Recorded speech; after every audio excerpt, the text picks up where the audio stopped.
Jadi sumber dari pembahasan saya hari ini sebetulnya sumbernya dari webinar yang saya ikuti, webinarnya Bapak Pendeta dari Amerika ini, dia pelayanan di Amerika, meskipun dia orang Indonesia, Pendeta Benyamin S. Utomo, dan juga dari buku yang saya baca, ini ada buku yang saya baca, bisakah Anda seorang gay, seorang homoseks, dan Kristen? Tapi ada juga buku lain yang saya baca menjadi rujukan, yaitu buku ini ya.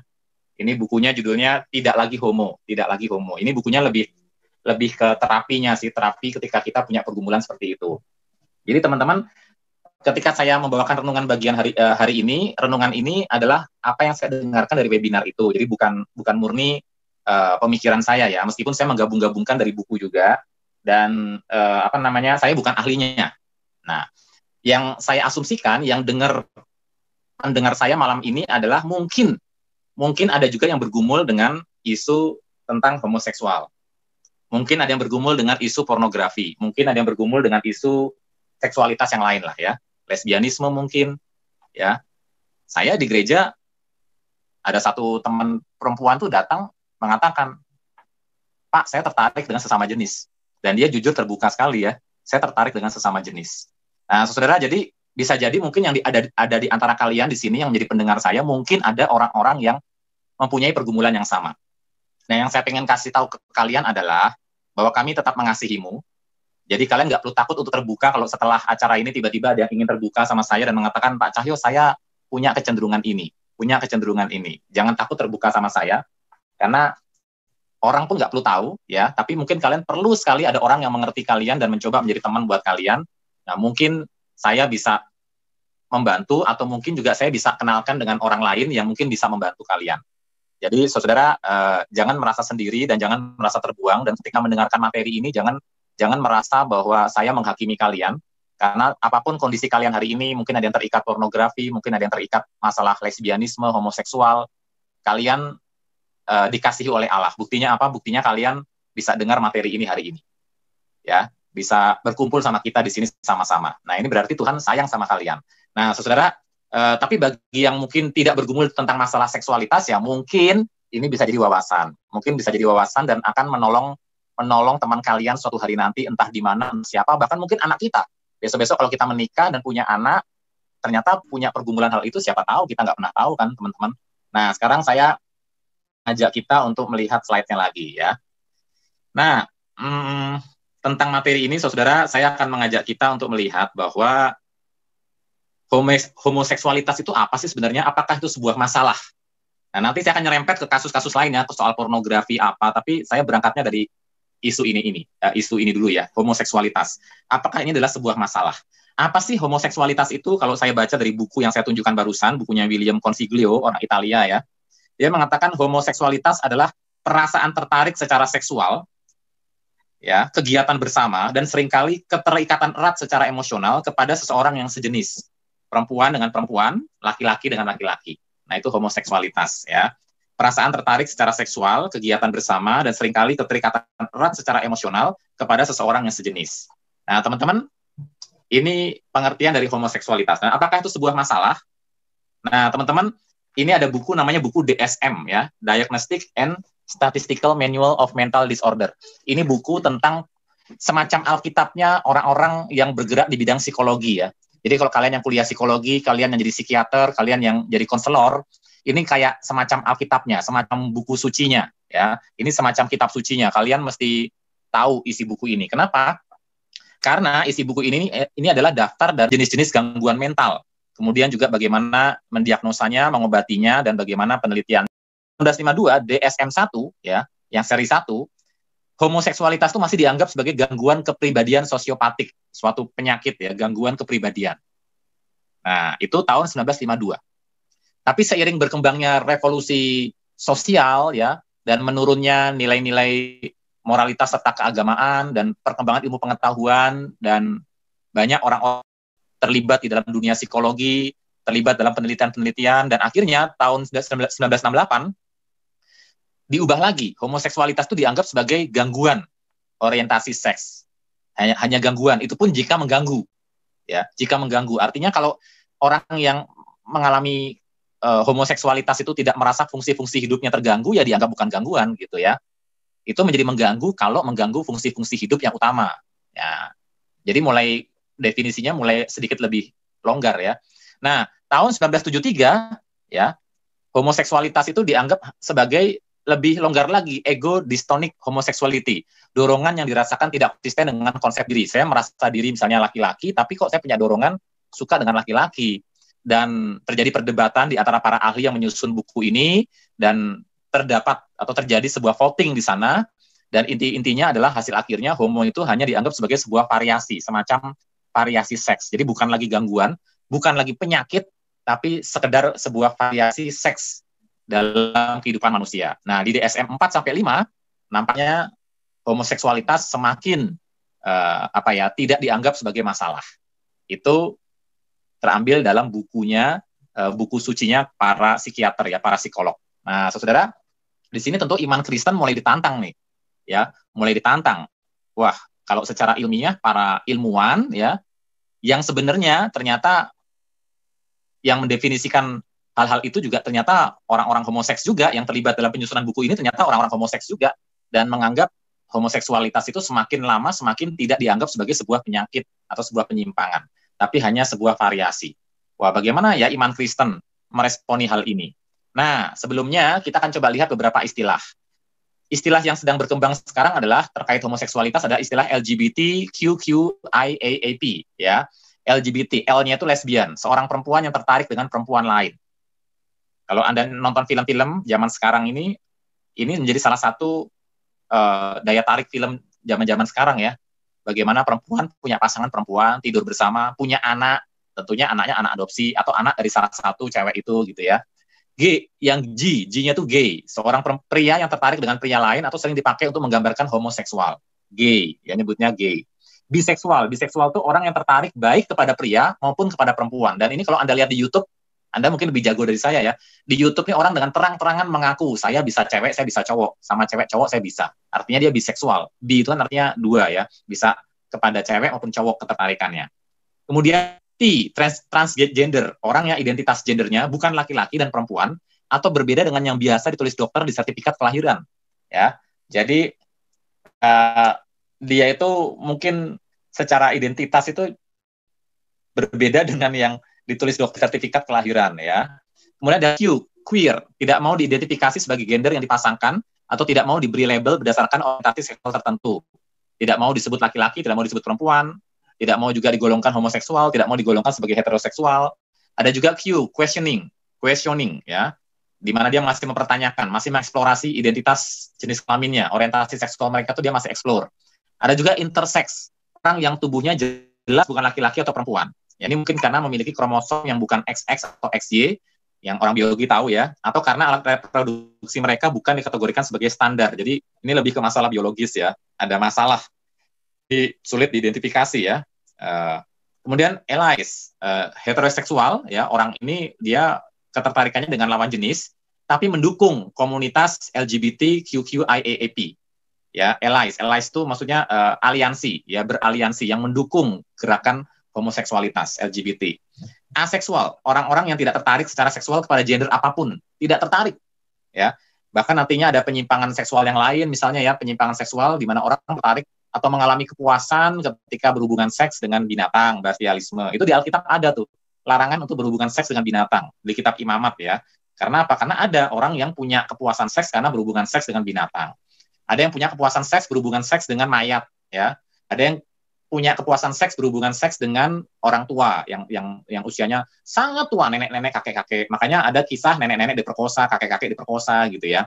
Nah, ada juga panseksual, orang yang tertarik seksualnya bukan berdasarkan gender dan bisa mengkategorikan diri ke gender atau identitas seksual apapun. Nah, ini istilah-istilah ya, Anda bisa cari di internet untuk mendalami. Kalau Anda mau mendalami masing-masing istilah itu, ini saya bukan dari webinar itu dapatnya, saya dapatnya dari internet, hanya untuk memperkenalkan kalian pada istilah LGBT dan QQ dan banyak sekali istilah-istilah yang muncul dalam dunia homoseksualitas ya. Nah, tapi firman Tuhan mengatakan apa? 1 Korintus 6 ayat 9 sampai 10. Nanti kita akan coba lihat yang hasil penelitian ilmiah ya. Nah, tapi saya mau coba angkat ayat ini. Atau tidak tahukah kamu bahwa orang-orang yang tidak adil, bahasa Yunaninya adikoi, yang tidak adil, tidak akan mendapat bagian dalam kerajaan Allah. Kata kerajaan Allah ini jangan dipikirkan soal surga neraka ya. Bukan hanya itu. ketika bicara soal kerajaan Allah, ini bicara soal pemerintahan Allah. Jadi bukan hanya bicara soal sorga dan neraka, tapi bicara soal pemerintahan Allah. Ya. Nah, saudara, jadi kita melihat ada orang-orang yang tidak mau diperintah oleh Allah, tidak mendapat bagian dalam pemerintahan Allah. Kenapa? Ya, karena melakukan hal-hal ini. Ya, melakukan hal-hal ini. Ya, sekarang kita lihat. Tidak adilnya itu seperti apa? Yang pertama, orang cabul menggunakan kata Yunani pornoi, ya, dan Anda lihat dosa kecabulan itu dosa yang dilakukan kepada diri sendiri, ya, pornoi. Dari kata porno ini ada muncul kata pornografi, ya, grafi itu gambar atau tulisan, jadi tulisan atau gambar yang porno, begitu ya, cabul. Kemudian penyembah berhala, sebetulnya kecabulan itu sama saja dengan penyembahan berhala, di bagian Alkitab lain dikatakan begitu, ya. Kemudian perzinahan, orang yang bersalah kepada pasangan orang lain, ya, jadi berzina, tapi Tuhan Yesus mengatakan berzina ini bukan hanya masalah perilaku terhadap pasangan orang lain, tapi berzina juga bicara soal ketika kamu melihat seorang perempuan dan menginginkannya dengan nafsu. Tuhan Yesus mengatakan itu sudah zina, ya, itu sudah zina. Kemudian banci, ya, dan kemudian orang pemburit. Nah, pemburit itu mungkin kalian bertanya-tanya apa sih artinya pemburit? Pemburit itu artinya sodomite, kaum Sodom, orang-orang Sodom, ya, homoseksual. Ya, yang berhubungan laki-laki dengan laki-laki, perempuan dengan perempuan, dalam istilah Alkitab itu pemburit. Nah, kemudian pencuri, bahasa Yunaninya kleptai, makanya ada istilah kleptomania, orang yang punya kelainan kejiwaan yang selalu ingin ngambil barang orang gitu, ya. Tapi secara umum, pencuri secara umum bahasa Yunaninya kleptai. Orang kikir yang ingin memiliki lebih, ya. Orang kikir, orang yang rakus, ya, lebih tepatnya, ya, ingin memiliki lebih itu rakus, termasuk rakus harta benda, ya. Pemabuk ini soal minuman keras, mabuk, ada yang kecanduan minuman atau kecanduan narkotika, obat-obatan terlarang, penyalahgunaan nafsa itu, ya. Nah, itu pemabuk. Pemfitnah itu perkataan-perkataan yang abusive, yang tidak pada sesuai faktanya, dan penipu. Jadi Anda lihat, saudara, semuanya ini dikatakan tidak akan mendapat bagian dalam kerajaan Allah, tidak akan mendapat bagian dalam kerajaan Allah. Nah, menariknya, saudara, ya, ketika dikatakan tidak akan mendapat bagian di dalam kerajaan Allah, sorry ya, ini saya pakai ini aja, ya. Ketika dikatakan tidak akan mendapat bagian kerajaan Allah, di sini sama, ya. Di sini juga dikatakan tidak mendapat bagian dalam kerajaan Allah. Di sini juga tidak akan mendapat bagian dalam kerajaan Allah. Tapi yang di sini orang-orang yang tidak adil. Nah, yang di sini orang tidak adil itu dideskripsikan lebih detil lagi. Yang termasuk orang tidak adil itu ini. Ini yang termasuk orang-orang yang memperlakukan sesamanya maupun dirinya tidak adil. Nah, kecabulan, pornografi, penyembahan berhala, perzinahan di hati maupun perzinahan dalam pengertian dengan pasangan orang lain, banci, homoseksualitas, pencuri, serakah, mabuk, pemfitnah, penipu. Nah, tujuan saya memaparkan di sini, saya ingin menunjukkan kalian bahwa masalah homoseksualitas itu bukan masalah yang satu-satunya, begitu ya, bukan masalah satu-satunya, bukan kemudian homoseksualitas itu kayak dosa yang besar, tapi ketika kita melakukan tipu-tipu, nyontek, itu dianggap itu dosa yang kecil, gitu ya. Nyuri-nyuri uang mamah itu dosa yang sederhana, begitu ya. Padahal kalau kita lihat dalam deretan daftar ini, itu semua termasuk yang tidak mendapat bagian di dalam pemerintahan Allah, yang berada di luar pemerintahan Allah. Berarti orang-orang itu tidak diperintah oleh Allah, gitu loh. Jadi saya ingin menunjukkan dari daftar ini bahwa homoseksualitas itu bukan satu-satunya masalah kita. Ketika Anda pornografi, cabul, ada orang mengatakan begini, ya, kan saya tidak melakukan, saya kan sudah dewasa, kan yang penting saya tidak melakukan, saya sudah dewasa. Nah, saya berikan masukan kepada seorang teman, memang kamu tidak melakukan hari itu, ya, saat itu kamu tidak melakukan, momen itu kamu tidak melakukan, kamu hanya menikmati apa yang kamu lihat, tapi kan yang kamu lihat itu mengisi hati. Nah, bayangkan hati kita tuh seperti toren, ya, toren air atau tempat penampungan air, ya.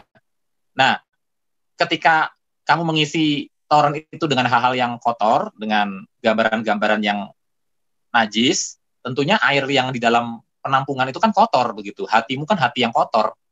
Nah, makanya Tuhan Yesus mengatakan kamu melihat perempuan dan menginginkannya dengan nafsu saja itu sudah berzina, begitu. Artinya kamu sudah melakukan dosa perzinahan itu, kamu sudah sama saja seperti melakukan, karena itu sudah mengisi hatimu. Nah, tinggal, kalau kamu punya alasan, ya, kan saya nggak melakukan, siapa bilang nggak akan melakukan? Itu semua tinggal tunggu waktu kok. Tinggal tunggu waktunya bagaimana? Ketika nanti akan ada kesempatan, ketika nanti akan ada peluang, itu seperti kerannya tuh akan kebuka gitu. Ketika keran itu terbuka, pasti yang keluar dari keran itu kan apa yang di hatimu begitu. Yang akan keluar air dari keran itu kan pasti air yang ada di penampungan itu. Nggak mungkin kamu buka keran itu yang muncul air dari penampungan tetangga, kan nggak mungkin. Kamu buka kerannya lalu yang muncul air dari toren lain, nggak mungkin. Pasti yang muncul airnya dari toren itu, karena penampungannya itu begitu. Jadi sebetulnya kalau kamu pakai alasan, kan saya yang penting nggak melakukan. Nggak apa-apa dong saya nonton video porno, gambar porno, kan toh saya nggak melakukan. Nggak melakukan karena belum ada situasi untuk itu. Tapi ketika kerannya terbuka, ketika kesempatan muncul, disitulah apa yang ada di penampungan, itulah yang keluar. Nah, saudara, jadi apa yang sudah ditampung itu sudah penyakit. Yang keluar ya tinggal penyakitnya keluar begitu. Nah, jadi saudara, kalau ada yang mengatakan, toh saya tidak melakukan, toh saya sudah dewasa, itu tipuan setan. Ya, tipuan setan. Pasti akan keluar ketika kerannya terbuka, ketika krisis itu terjadi dalam hidup kita. Nah, saudara, saya pribadi pernah punya keyakinan kepada orang-orang itu ya, orang ya yang saya pikir nggak mungkin gitu. Tapi namanya manusia, siapa sangka ketika krisis terjadi, emosinya menjadi nggak stabil, ternyata yang saya nggak bayangkan untuk dilakukan juga. Ya, dan saya kaget, ternyata bisa ya orang itu melakukan. Nah, itu pun bisa berlaku buat saya sebagai hamba Tuhan. Saya pun tidak rentan terhadap hal itu, termasuk juga kalian. Jadi bagaimana kita mengisi hati kita itu penting banget. Makanya Tuhan Yesus mengatakan, kamu marah kepada saudaramu, marah secara tidak adil, kamu sudah membunuh dia. Kamu melihat perempuan dengan bernafsu, kamu menginginkan perempuan itu, kamu sudah berzinah dengan dia. Jadi hati itu persoalan. Karena itu 2 minggu lagi, teman-teman, 2 minggu lagi, di ibadah hari Minggu, kita akan kelompok kecil lagi, dan kelompok kecilnya itu membahas tentang hati. Karena itu 2 minggu lagi datang ya, hari Minggu besok dan minggu besoknya lagi. Kita akan kelompok kecil membahas tentang hati. Jadi yang kemarin sudah datang, tolong 2 minggu lagi datang lagi, join kelompok kecil, kita bahas tentang hati. Nah, teman-teman, sekarang saya lanjutin lagi ya, teman-teman ya. Saya lanjutin lagi tentang materi ini. 3 faktor penyebab homoseksualitas. Apa sih yang menyebabkan orang itu menjadi homoseks? Selama ini, alasan dari orang-orang yang membela dan menjadi pendukung LGBT, mengatakan orang itu lahir nggak bisa memilih. Ya, dia tuh lahir sebagai homoseks. Ya, jadi itu faktor biologis karena faktor alam, nature. Ya, jadi jangan salahkan kami dong kalau kami homoseks. Kami juga nggak mau kami menjadi homo karena kami punya ketertarikan dengan sesama jenis. Kami terlahir seperti itu. Nah, saudara, apakah hal itu bisa dipertanggungjawabkan secara ilmiah bahwa orang tuh terlahir punya ketertarikan dengan sesama jenis? Nah, saudara. Nah, memang sih ada orang-orang tertentu seperti kasus interseks tadi itu ya, yang mungkin di dalam tubuhnya itu secara medis ada faktor XX dan XY-nya itu yang khusus gitu ya, yang tidak seperti manusia umumnya, sehingga akhirnya jenis kelaminnya itu nggak jelas begitu. Nah, itu ada mungkin kasus-kasus seperti itu, tapi itu kalau menurut saya kutip perkataan Pendeta Yakub ya, kelainan-kelainan biologis itu 0,00 sekian persen begitu. Ya, normalnya itu laki-laki dengan perempuan, perempuan dengan laki-laki ketertarikannya. Nah, tapi kita lihat nanti pendukung-pendukung ilmiahnya ya. Yang kedua, ada yang mengatakan faktor psikologis, nurture, atau bagaimana dia dibesarkan. Contoh, ada orang-orang yang punya masalah parenting ya. Misalnya, saudara, dia punya pengalaman di awal masa anak-anak ya, dia punya pengalaman di masa awal kanak-kanak, dia tidak mengalami ikatan kasih yang sempurna dengan orang tua yang sejenis. Jadi misalnya saya cowok ya, saya punya problem dengan ayah saya, atau ada cewek problem dengan mamahnya, saudara. Jadi hal-hal seperti itu juga bisa mempengaruhi untuk kemudian orang-orang tertentu itu akhirnya bertumbuh menjadi penyuka sesama jenis. Ya. Nah, saudara, tapi secara umum sebetulnya faktor-faktor ini bukan faktor tunggal. Sebetulnya, saudara, dua-duanya itu bisa menjadi penyebab bersama-sama. Ya, bisa menjadi faktor yang sama-sama saling mendukung. Ya, nomor 1 dan nomor 2 itu bisa saja menjadi faktor-faktor yang sama-sama bisa ada dalam hidup seseorang, saling mendukung, sehingga akhirnya homoseksualitas itu hadir dalam hidup seseorang. Contoh, tentara di tempat tugasnya ditugaskan jauh dari istri, jauh dari pasangan, jauh dari lawan jenis begitu ya, mandi sama-sama dengan sesama jenis, sesama tentara. Kemudian yang satu mulai mempraktekkan homoseksualitas, memainkan alat kelamin temannya sesama pria. Kemudian orang itu awalnya jijik, tapi tiba-tiba merasakan kenikmatan. Akhirnya menular praktek-praktek homoseksualitas itu menular. Ya, saya nggak mengatakan semua tentara begitu ya. Saya nggak bilang begitu. Ini cuma contoh ya. Atau contoh di kota-kota besar, di Jakarta, di Surabaya. Kamu suatu hari diundang oleh teman kamu ke ulang tahun. Tahu nggak? Ternyata games ulang tahunnya itu, ternyata cewek pasangan dengan cewek, cowok pasangan dengan cowok, kemudian saling membawa makanan di bibirnya masing-masing, kemudian lomba-lomba untuk memakan cepet-cepetan makanan itu sampai akhirnya bibirnya sentuhan, ya. Tapi ini acara ulang tahun dan kamu merasa kalau kamu nggak ikutan, kamu merasa aduh kok kayaknya saya aneh sendiri kalau nggak ikutan gitu ya. Tapi diajak main games yang seperti itu, tanpa sengaja kamu mencium bibir dari teman sesama jenismu. Dan akhirnya mulai muncul sensasi yang aneh dan kemudian mulai berlanjut pada relasi yang aneh begitu ya, yang di luar bayangan kamu. Kemudian mungkin kamu suatu hari diajak nginep oleh teman kuliahmu, diajak nginep, kamu pikir nggak masalah kan, cewek sama cewek begitu ya. Nah ternyata sekarang saudara yang bahaya itu bukan hanya sesama beda jenis ya, sesama jenis pun sekarang setan ada di situ begitu. Dan terjadilah hal-hal yang di luar dugaan kamu. Nah semua faktor ini, tiga-tiganya ini semuanya saling berhubungan. Biasanya nggak ada faktor tunggal sih. Tiga-tiganya ini pengaruh semua ya. Tiga-tiganya ini berpengaruh semua. Terlepas nanti yang paling besar nomor 1, nomor 2, atau nomor 3, tapi tiga-tiganya pasti ada pengaruhnya. Ya, ada orang-orang tertentu yang mungkin terlahir dengan faktor bawaan ya, yang secara biologis itu jadi lebih gampang untuk terpengaruh dengan homoseksualitas. Mendapat lingkungan yang seperti itu, ya lama-lama akan jadi homoseks bener gitu. Jadi tiga-tiganya ini biasanya nggak mandiri tapi saling berhubungan. Ya, nah saudara, apakah itu faktor genetik? Nah, saya bawakan dari webinar yang saya dengar ya, apakah orang itu ada yang terlahir sebagai homo? Nah, penemuan, ya tanggapan ya, saya langsung tanggapannya aja ya, saya sebetulnya penjelasannya waktu itu agak lebih panjang dari ini sih, tapi saya cuma langsung tanggapannya aja. Tanggapannya, hasil studi para ilmuwan terkemuka membantah pernyataan kalau sains telah menemukan adanya gay gene, adanya gen homo. Ya, jadi para ilmuwan terkemuka itu membantah pernyataan kalau sains itu telah menemukan adanya gen homo. Karena orang-orang homoseks biasanya Anda mungkin pernah mendengar itu dari kalangan teman-teman yang homoseks bahwa ada tuh yang namanya gen homo. Orang terlahir itu dengan membawa gen homo. Nah, ternyata secara ilmiah tidak terbukti bahwa ada sains telah menemukan adanya gen homo. Nah, pada tanggal 30 Agustus 2019 sebuah hasil studi tentang kaitan antara gen dengan homoseksualitas diterbitkan oleh jurnal Science. Studi tersebut memeriksa data dari beberapa bank data genetik besar di banyak negara dan mensurvei hampir 500.000 orang tentang pasangan dan preferensi kecenderungan seksual mereka. Ya, dan hasil studinya yaitu tadi tidak terbukti. Ya, kemudian Eric Villain, seorang ahli genetika, juga menyebut bahwa hasil penemuan yang terhadap 500.000 orang tadi, penelitian terhadap 500.000 orang tadi membuat kesimpulan bahwa teori adanya gen homo itu tidak berlaku lagi. Kematian dari teori gen gay atau gen homo. Jadi secara ilmiah itu sebetulnya masih bisa dipertanyakan kalau ada orang yang mengatakan adanya gen gay, gen homo. Orang itu terlahir sebagai homo karena adanya gen tersebut. Nah, itu masih bisa dipermasalahkan. Kemudian ada juga tanggapan dari studi ilmuwan terkemuka membantah pernyataan kalau sains telah membuktikan bahwa seseorang itu dilahirkan secara homoseksual. Seseorang dilahirkan secara homoseksual itu juga dibantah oleh pernyataan sains. Tokohnya itu bernama Lawrence S. Meyer, yang fotonya di atas itu diterbitkan dalam jurnal The New Atlantis Sexuality and Gender. Kemudian ada satu tokoh yang terkenal yang di bawah itu, yang fotonya di bawah itu lebih terkenal lagi ya, saudara ya, Paul R. McHugh.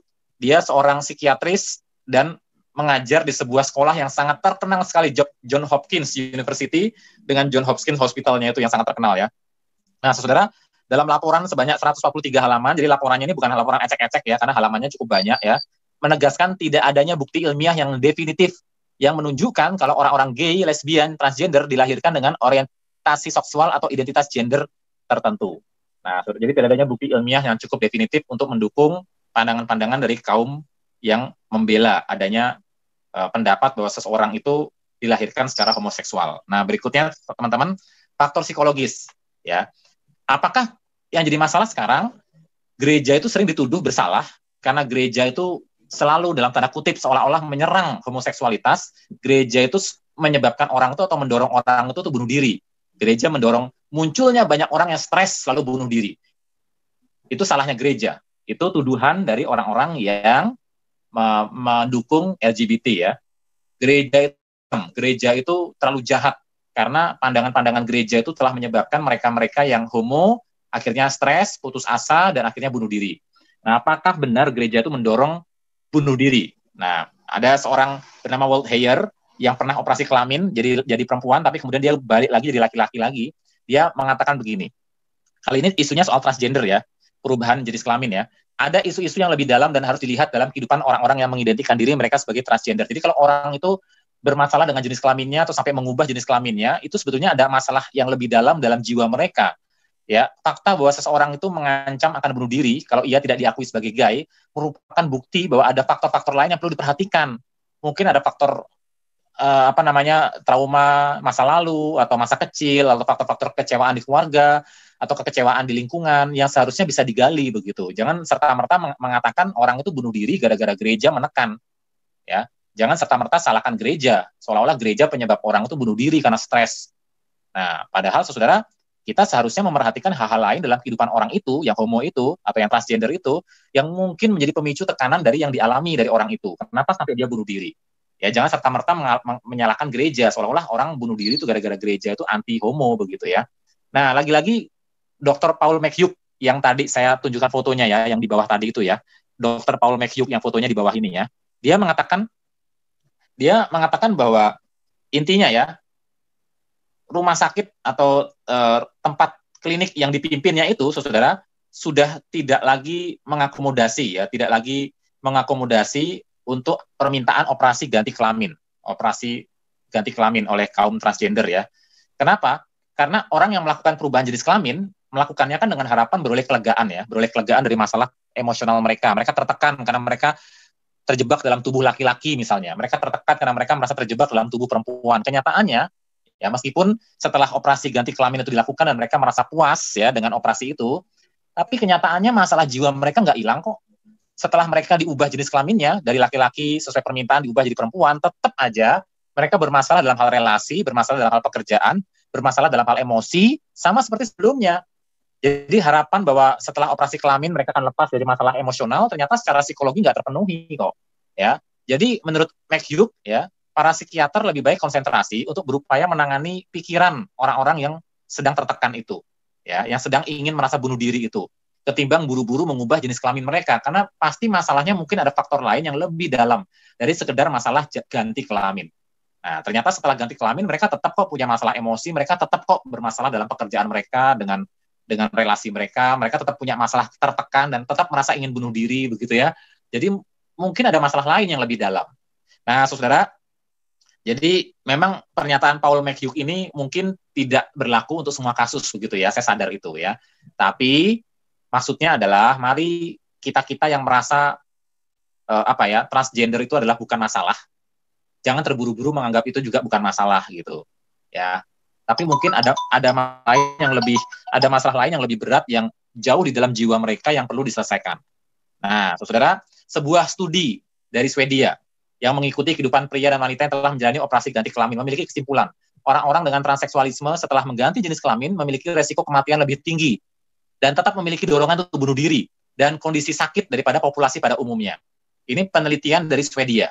Penemuan kami menyimpulkan bahwa penggantian jenis kelamin tidak menjadi pengobatan bagi masalah transseksualisme. Jadi kalau Anda yang bergumul dengan masalah seksmu, Anda yang bergumul dengan soal jenis kelamin, kok saya merasa saya ini terjebak dalam tubuh laki-laki atau terjebak dalam tubuh perempuan, mungkin masalahnya bukan soal jenis kelaminnya, gitu ya.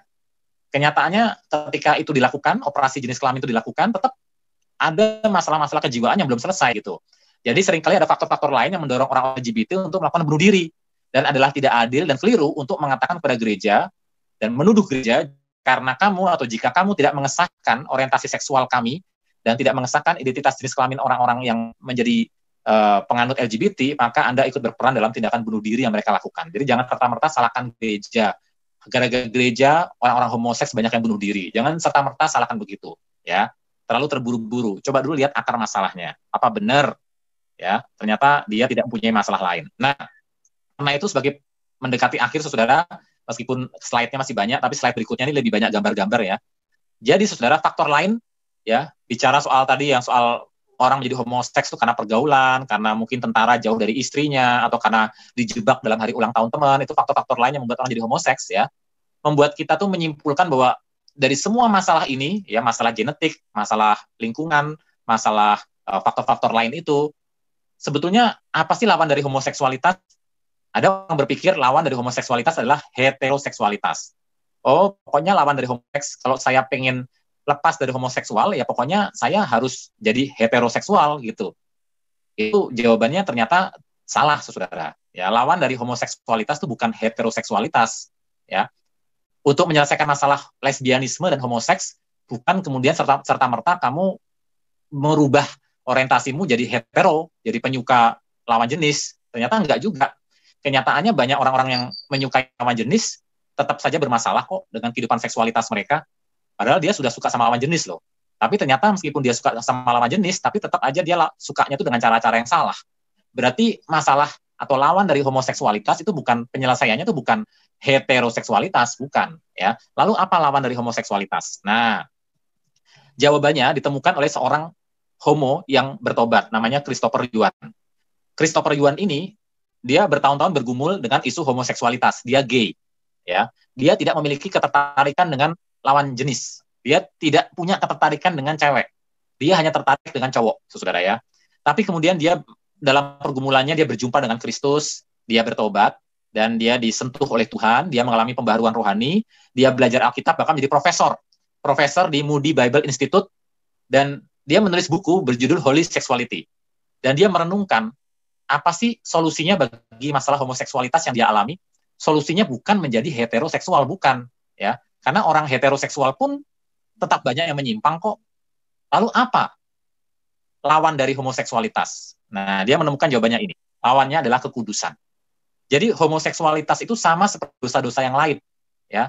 Lawan dari kekudusan, sama dengan dosa pornografi, sama seperti juga dengan dosa mencuri, sama dengan dosa tadi yang didaftar tadi ya, keserakahan, sama dengan dosa apalagi tadi ya, ada dosa perjinahan. Homoseksualitas itu satu daftar dengan dosa-dosa itu, begitu loh. Orang homo, orang serakah, orang yang berjinah, orang yang terlibat pornografi, itu semua lawannya kekudusan. Jadi solusi dari homoseksualitas adalah hidup dalam kekudusan. Nah, Christopher Yuan, saudara, ya sampai detik ini dia tetap tidak memiliki ketertarikan dengan lawan jenis sampai detik ini. Tetapi setelah dia sadar bahwa lawan dari homoseksualitas adalah kekudusan, dia komitmen. Saya mau hidup kudus. Artinya apa? Dia tidak membiarkan ya kecenderungannya untuk suka dengan sesama jenis itu dibuahi. Ya, dia berusaha belajar setiap hari menyangkal diri pikul salib. Ya, pikul salib dan menyangkal diri setiap hari. Dia belajar untuk menjadi murid Yesus yang sejati. Dia belajar untuk hidup kudus. Ya, meskipun sampai detik ini dia tetap tidak tertarik dengan cewek. Ya, melihat cewek secantik apapun, dari yang hitam sampai yang putih, dia nggak tertarik. Ya, dia nggak tertarik dengan cewek dari suku apapun, karena kecenderungannya dia suka sama cowok begitu. Tapi dia punya komitmen menyangkal diri pikul salib. Dia tidak membiarkan kecenderungannya itu ya, untuk kelemahannya itu untuk dibuahi. Dia tidak menghidupi dalam hatinya. Nah, saudara, jadi ingat ya, homoseksual itu hanya salah satu masalah dari semua masalah yang kita hadapi ya. Kalau kamu cabul, porno, suka dengan video porno, penyembah berhala, berjinah di pikiran maupun kelakuan, banci, homo atau lesbi, pencuri, kikir, mabuk ya, narkoba, fitnah, penipu, tukang gosip, itu semua adalah bagian dari orang-orang yang tidak hidup dalam pemerintahan Allah. Itu satu kategori semua tuh. Itu semua tidak hidup dalam pemerintahan Allah. Jadi jangan menganggap orang homoseks itu lebih jelek dari kita yang pemabuk, ya. Itu sama jeleknya. Dan jangan pikir orang-orang yang lesbi itu lebih buruk dari kita-kita yang suka nonton film porno. Itu sama-sama buruknya, ya. Sama-sama buruknya. Jadi saudara, lawan dari ini semua adalah kekudusan. Lawannya adalah kekudusan. Nah, teman-teman, karena itu kita mesti ingat, Yakobus 1 ayat 13-14. Apabila seseorang dicobai, janganlah ia berkata pencobaan ini datang dari Allah. Sebab Allah tidak dapat dicobai oleh yang jahat, dan ia sendiri tidak mencobai siapapun. Tetapi tiap-tiap orang dicobai oleh keinginannya sendiri, karena ia diseret dan dipikat olehnya. Dan apabila keinginan itu telah dibuahi, ia melahirkan dosa, dan apabila dosa itu sudah matang, ia melahirkan maut. So, saudara, berada dalam situasi pencobaan tidak dosa, ya saudara ya. Karena apa? Karena itu bagian dari natur kita yang sudah jatuh ya. Semua manusia itu punya natur ya, punya natur berdosa. Ya, ini bicara soal natur berdosa ya. Nah, saudara, dengan natur itu kita bertumbuh dengan berbagai latar belakang, situasi, lingkungan, mungkin juga masalah genetik ada juga berpengaruh begitu ya, membuat kita punya potensi untuk berdosa dengan dosa-dosa tertentu. Nah, tetapi saudara, berada dalam situasi pencobaan itu tidak dosa. Karena Tuhan Yesus pun dicobai. Di padang gurun Tuhan Yesus dicobai, dan dicobai itu tidak dosa. Ya. Yang dosa adalah kalau kita termakan tipu daya iblis, dan di hati kita dosa itu kita exercise menjadi sebuah keinginan. Ya, dosanya itu ditanggapin, pencobaannya itu ditanggapi. Ya, ini sudah menjadi masalah. Ya, tapi kalau ketika pencobaan itu hadir, saudara, selama kita tidak biarkan burung itu bersarang di atas kepala kita, ya kita itu bagian dari hidup kita. Dari hidup kita tuh seumur hidup akan selalu mengalami namanya pencobaan. Ya, kalau kita ingin tidak dicobai, berarti kita sudah mati. Selama kita hidup, kita akan selalu dicobai, dan dicobai itu tidak dosa, saudara ya. Yang dosa adalah kalau pencobaan itu kita kembangkan di hati kita biarkan tinggal di hati kita biarkan burung yang terbang di atas kepala kita itu bersarang di atas kepala kita, menjadi keinginan. Nah, itu dosa. Nah, nantinya keinginan itu akan menyeret dan memikat kita. Nah, ini kondisi dicobai di sini beda dengan dicobai di sini ya. Kalau ini kan sebuah keadaan. Kalau di sini adalah benar-benar sudah diseret dan dipikat. Ya, diseret dan dipikat. Nah, saudara, dan ketika keinginan itu dibuahi, kerannya sudah dibuka, ya, kerannya sudah dibuka, ini akan menghasilkan kematian. Ya, menghasilkan kematian, menghasilkan akibat. Nah, jadi saudara, seumur hidup kita akan dicobai. Setiap orang punya titik lemah, seperti daftar tadi ya. Ada yang titik lemahnya itu seks, ada yang titik lemahnya itu harta, kerakusan, kikir, ada yang titik lemahnya itu minum-minuman keras, rokok, obat bius, narkoba. Setiap kita punya titik gelap. Saya mungkin kuat dalam masalah harta, tapi mungkin dalam masalah seks saya lemah misalnya. Mungkin kalian dalam masalah seks kuat, tapi dalam hal harta, pelitnya dan serakahnya bukan main. Ya, mungkin di sini ada yang masalah seks dan masalah harta nggak masalah, tapi bicara soal masalah minuman keras, rokok, aduh susah banget lepasnya. Terikat sekali dengan rokok. Jadi setiap kita punya titik gelap, tapi pencobaan itu tidak menjadi masalah selama itu tidak menjadi keinginan dan tidak membiarkan menyeret dan memikat kita, dan apalagi tidak dibuahi. Ya. Nah, saudara, jadi hati-hati. Ketika sudah sampai tahap ini, harus diputus. Khusus bicara soal seks, kalian mungkin sudah dengar khotbahnya berkali-kali ya, obatnya cuma satu ya, lari. Ya, seperti siapa misalnya Yusuf ya, dia lari, digoda oleh tante Potifar. Ya, jadi lari. Nah, saudara, ini obatnya khusus tentang seks, obatnya cuma satu, lari. Jadi perempuan, laki-laki, lari. Karena pasti kita akan sulit untuk bertahan kalau kita tetap di tempat. Jadi khusus untuk seks, obatnya itu lari. Nah, saudara, berikutnya adalah, sekarang kita melihat ini ya, Kristopan Juan tadi. Ya, pergumulan akan terus berjalan, dia tidak pernah tertarik dengan lawan jenis, tapi dia tidak membiarkan pencobaan yang tiap hari dia hadapi, burung-burung yang berterbangan di atas kepala dia, yaitu burung-burung kecenderungan homoseksualitas, tidak dia biarkan menjadi keinginan. Ya, dia komitmen untuk hidup kudus, dan dia pilih untuk melajang, seumur hidup melajang. Nah, jadi teman-teman, jangan sampai kita tuh menikah itu karena pelarian ya.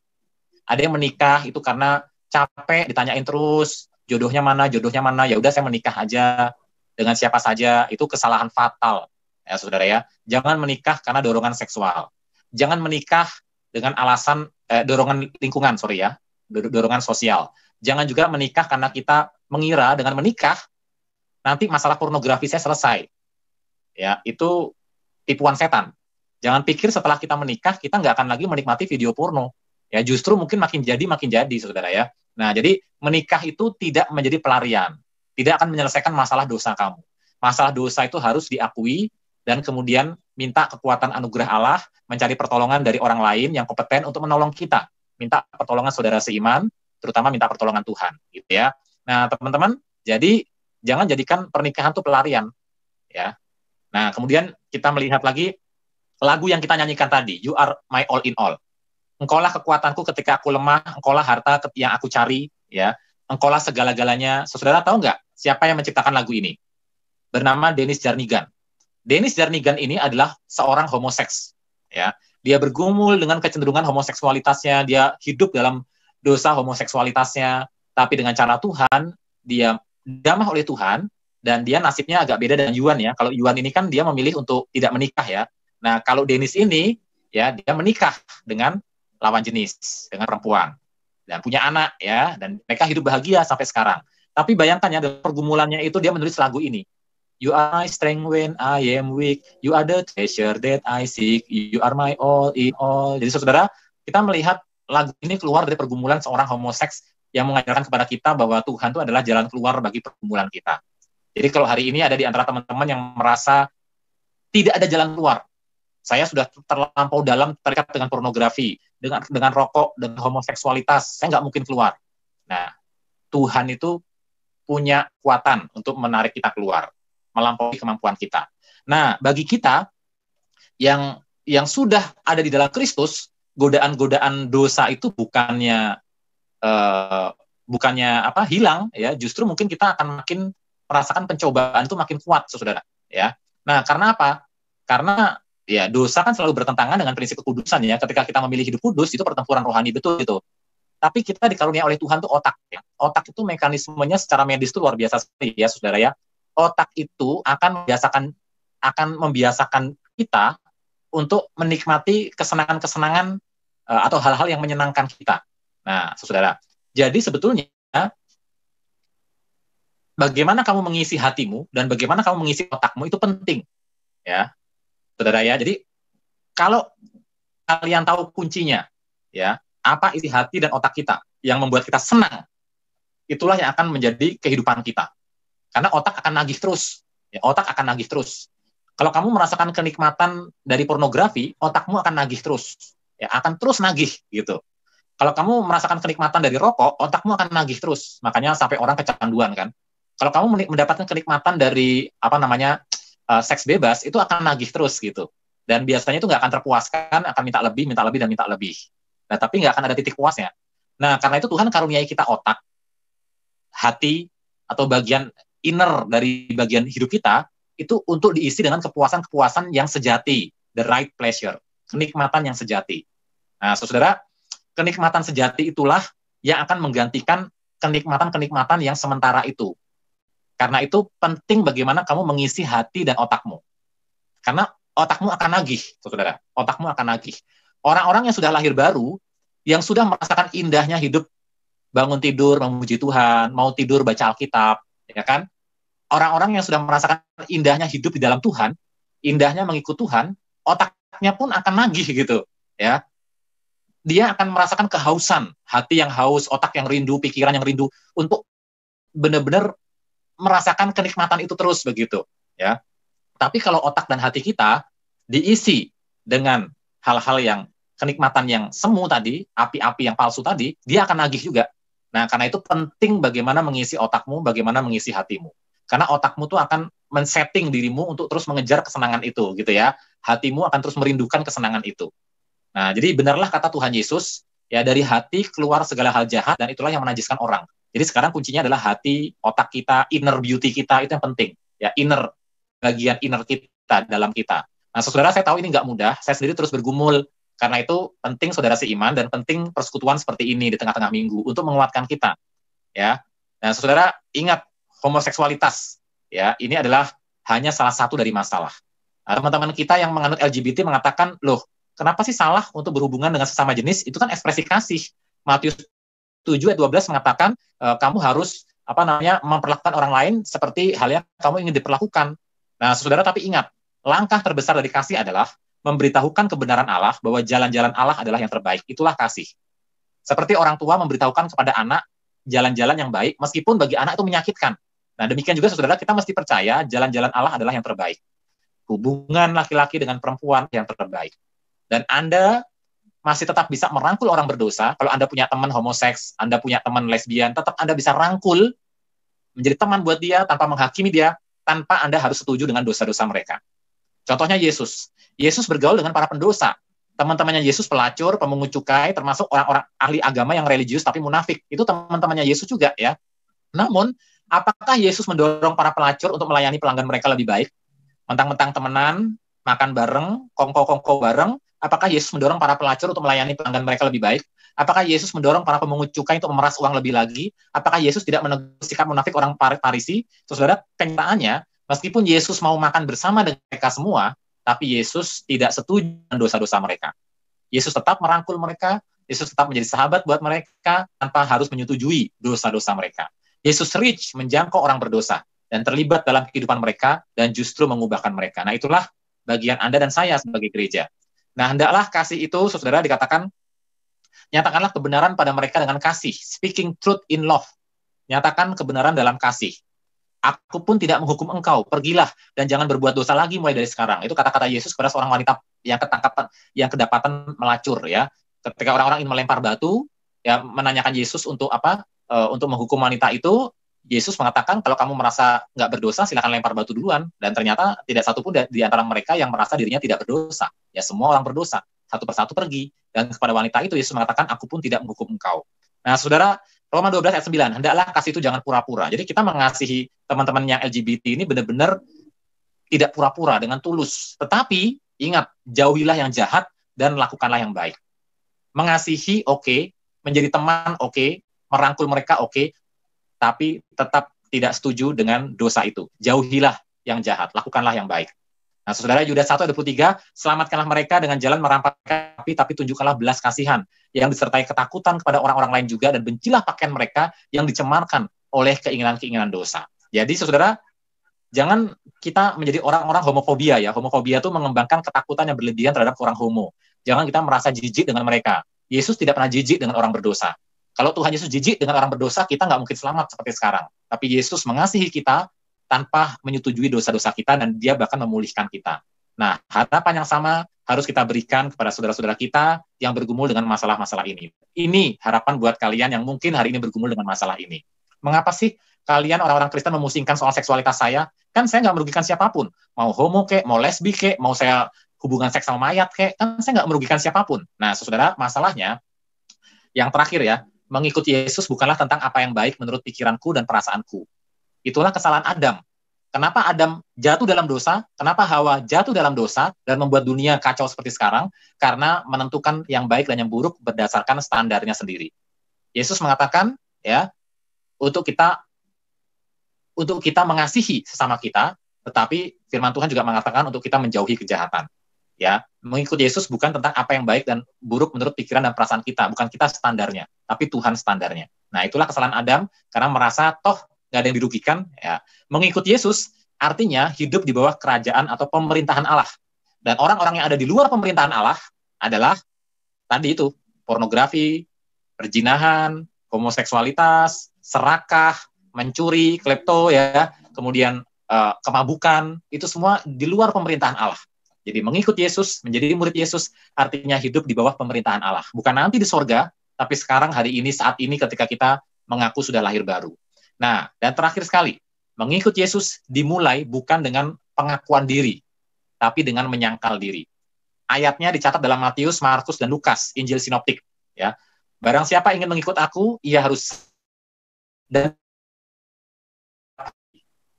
menyangkal dirinya dan memikul salibnya setiap hari. Nah, saudara, jadi mengikut Yesus harus sangkal diri. Sangkal diri termasuk ketika kita punya kecenderungan homo, suka dengan sesama jenis. Pak Cahyo, bagaimana nih? Saya suka dengan sesama jenis, saya tidak tertarik dengan lawan jenis. Firman Tuhan mengatakan apa? Sangkal diri kalau mau ikut Yesus. Nah, saya tidak sanggup untuk menahan dosa pornografi. Firman Tuhan mengatakan apa? Sangkal diri. Kalau ingin jadi murid Yesus, saya tidak tahan dengan dosa mencuri atau keserakahan atau fitnah, ya. Firman Tuhan mengatakan menjadi murid Yesus sangkal diri. Nah, saudara, jadi menjadi Kristen itu dimulai dengan menyangkal diri dan memikul salibnya. Nah, saudara, artinya apa memikul salibnya? Termasuk mungkin salah satunya seperti Yuan tadi, ya. Yuan yang kita lihat tadi, ya, dia tidak menikah, saudara, ya. Dia tidak menikah karena memang dia nggak tertarik dengan cewek kok. Ya, dia nggak menikah. Nah, jadi ya kalau memang itu yang terjadi, ya dia harus memikul salibnya, ya, menjalani hidup dalam kekudusan tanpa menikah. Nah, saudara, jadi itu yang penting sekarang bagi kita adalah, saudara, sekali lagi, apa tujuan Allah bagi hidup kita? Itu yang penting kita kejar sekarang. Apa tujuan Allah bagi hidup kita? Entah kita itu menikah atau tidak menikah. Tujuan Allah tercapai nggak lewat hidup kita? Kalau gara-gara menikah, tujuan Allah dalam hidup kita nggak tercapai, visi Allah dalam hidup kita nggak tercapai, mendingan nggak usah menikah, ya kan? Kalau kita tidak menikah, lalu tujuan Allah tidak tercapai, ya harus menikah, tapi dengan orang yang tepat, yang Tuhan kirim, yang melaluinya kita bisa bersama-sama mencapai tujuan Allah itu. Kalau tidak menikah, saudara, sekarang yang penting itu adalah apa tujuan Allah bagi hidup kita hari ini? Apa tujuan Allah bagi dunia ini dan di mana peran saya di dalam rencana Allah itu? Itu yang penting sekarang kita tanyakan. Nah, saudara, semoga dari poin yang panjang lebar ini, teman-teman mungkin cukup kepanjangan ya sharing saya ya. Tapi semoga ini ada hal-hal yang mungkin bisa teman-teman ambil poin-poinnya lah di sana dan di sini, ya, di sana dan di sini. Salah satunya tentang kenikmatan tadi, pikiranmu tadi. Isi pikiranmu dengan kenikmatan yang sejati. Maka kenikmatan-kenikmatan yang lain itu akan kehilangan daya tariknya. Nah, tapi kalau kamu mengisi kenikmatan itu dengan kenikmatan yang jahat, dan kamu berpikir, toh saya nggak melakukan, oh tunggu aja, ya. Saya ini sudah punya pengalaman hidup, saudara ya. Pengalaman hidup saya adalah ketika krisis itu tiba, saya merasa diri saya kuat, ternyata saya kolaps. Dan apa yang saya simpan keluar saat itu juga. Dalam berbagai hal-hal yang mengejutkan, demikian juga saya lihat dalam diri orang-orang di sekitar saya yang saya pikir nggak mungkin, ternyata terjadi. Jadi jangan pikir, kalau kamu sudah simpan hatimu dengan berbagai dosa, kecenderungan, dan kemudian kamu berpikir, itu kan yang penting saya nggak melakukan, ya tinggal tunggu waktu aja.